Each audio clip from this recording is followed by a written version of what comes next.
মাননীয় হুমায়ুন কবির বলে দিলেন ওপেন ক্যামেরার সামনে বাংলাদেশে তাদেরকে যেতে হবে না যারা সিএর আওতায় রয়েছে, যাদের সিএর আওতায় নেই তাদেরকে বাংলাদেশে যেতে হবে। হ্যাঁ, সেই ভিডিওটি আপনাদের দেখানোর চেষ্টা করবো মাননীয় হুমায়ুন কবির কী বলছেন।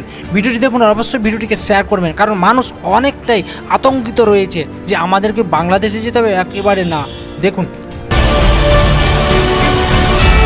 তাদের নাম ডিলিট হয়ে আছে, তাদেরকে মুখ্যমন্ত্রী বলেনি যে তাদেরকে ধরে ডিটেনশন ক্যাম্পে পাঠাতে হবে, সিসি লাগু হবে, এসব ফালতু কথা।